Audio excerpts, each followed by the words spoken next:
بسم اللہ الرحمن الرحیم۔ السلام علیکم ناظرین، حاضر خدمت ہے آپ کا میزبان عبدالقدوس راولپنڈی اسلام آباد کی تازہ ترین اپڈیٹس کے ساتھ۔ ناظرین، جو لوگ یہ سمجھتے تھے کہ 26 نومبر کے قتل عام کے بعد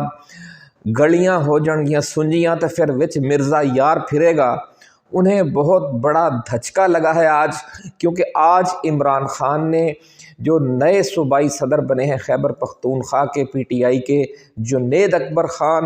ان کے ذریعے ایک بڑا پیغام جاری کر دیا ہے،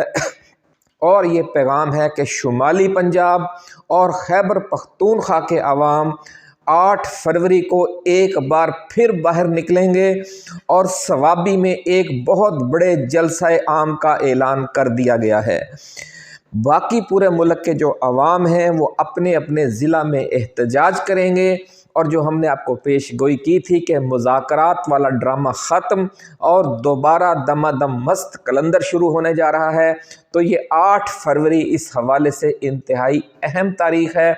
ہاں، اگر حکومت مذاکرات جاری رکھنا چاہتی ہے تو وہ پہلے پی ٹی آئی کے وفد کو ایک آزادانہ ملاقات کی اجازت دے تو پھر بات آگے بڑھے گی اور جوڈیشل کمیشن بھی ساتھ تشکیل دینے کا اعلان کرے۔ یہ 2 شرائط ہیں جو آج ایک بار پھر پیش کر دی گئی ہیں کہ اگر آپ مخلص ہیں تو پھر آئیں، ہم مذاکرات سے نہیں بھاگ رہے، بھاگ تو آپ رہے ہیں ہمیں ٹرک کی بتی کے پیچھے لگا کر، اور ہم ٹرک کی بتی کے پیچھے لگنے والوں میں سے نہیں ہیں۔ یہ کلیئر کٹ میسج دے دیا گیا ہے۔ جنید اکبر خان کو جو لوگ جانتے ہیں اور عاطف خان کو اور شکیل خان کو، یہ وہ گروپ ہے جنہیں دیوار کے ساتھ لگا دیا تھا گنڈا پور نے،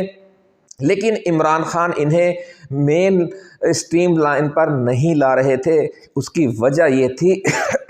کہ جو اسٹیبلشمنٹ تھی ان دنوں میں وہ بالکل خون خوار ہوئی پڑی تھی، اور جو ہی حقیقی اور جو سچے وفادار ہیں خان کے، اگر ان کے حوالے قیادت کی جاتی تو پھر ان کے ساتھ وہی سلوک کیا جانا تھا جو اعظم سواتی کے ساتھ کیا گیا۔ اور آپ کو یاد ہے کہ جب ان کی گرفتاری ہوئی ہے تو پھر ان کی رہائی نہیں ہو رہی، کبھی ایک کیس میں گرفتار کر لیتے ہیں، کبھی دوسرے میں، یا پھر انہیں اعظم سواتی والے سلوک سے دوچار ہونا پڑتا، اور یا پھر انہیں جو ہم مراد سعید ہیں اور حماد اظہر ہیں ان کی طرح روپوش ہو جانا پڑتا۔ تو یہ دونوں انتہائیں قابل قبول نہیں تھیں۔ تو اس لیے جس طرح میچ میں درمیانی اوور گزارے جاتے ہیں کسی چھوٹے موٹے اور درمیانے لیول کے بالر کو 2-2 4-4 اوور کروا کر، تو پھر عمران خان نے وہ اوور اس طرح گزارے، کبھی علی امین گنڈا پور، کبھی شیر افضل مروت اور کبھی کوئی۔ لیکن اب چونکہ ٹرمپ آ گیا ہے اور جو ان کی بائیڈن حکومت ان کی سرپرست تھی وہ ختم ہو گئی ہے، اور ان کی جو طاقت ہے وہ 50% کم ہو گئی ہے، تو اس لیے خان نے اب اپنے ترکش کے وہ تیر میدان میں اتارے ہیں جو کمپرومائزڈ نہیں ہیں، اور اس لیے آج ہم آپ کو پیش گوئی کر رہے ہیں کہ 8 فروری کو صوابی میں جو جلسہ ہوگا اس کا جوش و خروش اور اس میں عوام کی تعداد آپ کے اندازوں سے کہیں زیادہ ہوگی، کیونکہ اس بار وہ قیادت نہیں ہے کہ جن کے بارے میں اب یہ تاثر عام ہے کہ وہ میدان میں لا کر اپنے ساتھیوں کو خود غائب ہو جاتے ہیں۔ تو جنید اکبر خان، عاطف خان، شکیل خان اور یہ جو گروپ ہے اور جو باقی بھی ایم پی ایز ہیں جنہوں نے پچھلے 26 نومبر کو جب وہ پہنچے ہیں 23 سے 26 نومبر تک، 24 سے 26 نومبر تک جس طریقے سے رکاوٹیں عبور کر کے وہ پہنچے ہیں، وہ ساری قیادت اس بار صف اول میں ہوگی، وہ اسٹیج پر ہوگی، اسٹیج پر ان کا قبضہ ہوگا، اور وہی سارا جو جلسہ ہے اسے کنڈکٹ کریں گے۔ تو آپ کو جو اصلی اور حقیقی چہرہ ہے پی ٹی آئی کا وہ نظر آئے گا، ایسا کہنا ہے ذرائع کا۔ اب ناظرین ایک اور اہم خبر سن لیں کہ خیبر پختونخوا میں امن تحریک شروع کرنے کا اعلان کر دیا ہے مراد سعید نے، اور انہوں نے کہا ہے کہ ہم بہت جلد ملک گیر لیول پر ایک امن تحریک شروع کریں گے، کیونکہ یہ جو تشدد کی لہر ہے، جو دہشت گردی ہے، اس کے مقابلے کے لیے بھی ایک لہر پیدا کرنے کی ضرورت ہے۔ یہ صرف انتظامی اقدامات اور آپریشنز کے ذریعے ختم نہیں ہوگی، ایک جوابی بیانیہ لے کر ہمیں سامنے آنا پڑے گا۔ اور یہ علم اٹھا لیا ہے خان کے سب سے وفادار ساتھی مراد سعید نے۔ وزیر داخلہ محسن نقوی نے ناظرین امریکہ میں چین کے خلاف کسی بھی تقریب میں شرکت کی تردید کر دی ہے، اور ہم ان کا یہ موقف شامل کر رہے ہیں اپنی ویڈیو میں۔ لیکن آپ کو یاد ہوگا کہ جب ہم نے پہلی ویڈیو بنائی تھی تو ہم نے بار بار کہا تھا کہ اللہ کرے ایسا نہ ہو اور واقعی انہوں نے شرکت نہ کی ہو اور یہ خبر غلط ہو، لیکن ساتھ ہی ہم نے کہا تھا کہ انہیں فوری تردید کرنی چاہیے۔ تو بہرحال یہ سوال اپنی جگہ پر موجود ہے کہ اس وضاحت یا تردید میں انہوں نے اتنے دنوں کی تاخیر کیوں کی؟ تو یہ چور کی داڑھی میں تنکا یا دال میں کچھ کالا کالا بھی ہو سکتا ہے، ایسا کہنا ہے ذرائع کا۔ تو ناظرین اب چلتے ہیں ویڈیو کی اصل ایشو کی طرف، لیکن اس سے پہلے ہم سپریم کورٹ میں کل جو ملاکھڑا ہونے جا رہا ہے اس کی کچھ تفصیل آپ کے لیے لائیں گے۔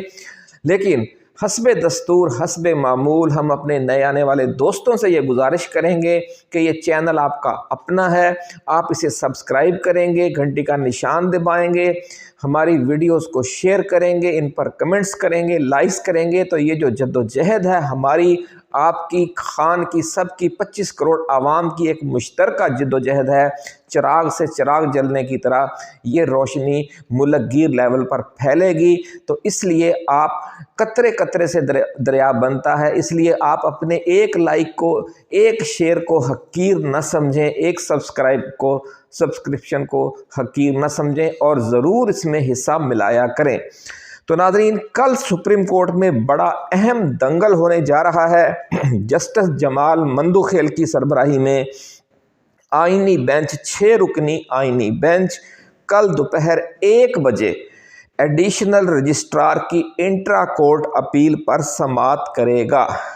جبکہ اسی کیس میں اس سے قبل صبح 9:30 بجے جسٹس منصور علی شاہ اور جسٹس عقیل عباسی پر مشتمل 2 رکنی بینچ محفوظ فیصلہ سنانے جا رہا ہے اسی کیس کا۔ اسی کیس میں 2 رکنی بینچ محفوظ فیصلہ 9:30 بجے سنائے گا، اور پھر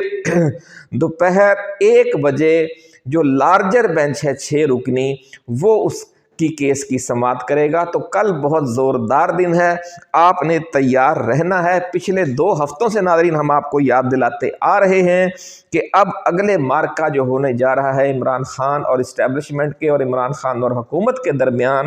اس کی ابتدا سپریم کورٹ اور ہائی کورٹ سے ہوگی۔ اس حوالے سے کل کا دن یوں بھی اہم ہے کہ جو عدت کیس میں بریت کے خلاف جو اپیل دائر کی گئی ہے عدت کیس کے خلاف، وہ بھی کل اسلام آباد ہائی کورٹ میں لگ گئی ہے۔ تو سمجھ لیں کہ اب جو نئی جنگ ہے وہ حکومت اور پی ٹی آئی کے درمیان، وہ ایک بار پھر اعلیٰ عدالتوں میں لڑی جائے گی، اور ہر روز اور ہر چند گھنٹوں کے بعد آپ کو نئی بریکنگ نیوز سننے کو ملیں گی۔ ناظرین جنوبی کوریا میں جو پچھلے ماہ مارشل لا لگا دیا تھا جنہوں نے، معزول صدر یون سک یول، ان پر بغاوت کے الزام میں آج فرد جرم عائد کر دی گئی ہے۔ انہوں نے 3 دسمبر کو مارشل لا لگایا تھا، آپ کو یاد ہوگا ہم نے ویڈیو بھی کی تھی اس پر، جو پھر 4 دسمبر کو انہیں اٹھانا پڑ گیا تھا، کیونکہ جو ارکان پارلیمنٹ تھے اور جو عوام تھے وہ باہر نکل آئے تھے، اور جو کوریا کی فوج تھی جنوبی کوریا کی، اس نے معزول صدر کا ساتھ دینے سے انکار کر دیا تھا۔ یہ وہی منظر تھا وہاں پر جنوبی کوریا میں جو بنگلہ دیش میں ہوا تھا، کہ حسینہ واجد نے مظاہرین کو دبانے کے لیے کشت و خون کی انتہا کر دی تھی۔ 400 لوگ شہید کیے گئے تھے، 2000 زخمی تھے، 4000 جیلوں میں ٹھونس دیے گئے تھے۔ تو پھر جب ان کے پر مشکل وقت آیا اور جب عوام ان کے محل کی طرف بڑھنے لگ گئے اور حالات کنٹرول سے باہر ہو گئے، تو وہاں بھی جو بنگلہ دیش کی فوج تھی اس نے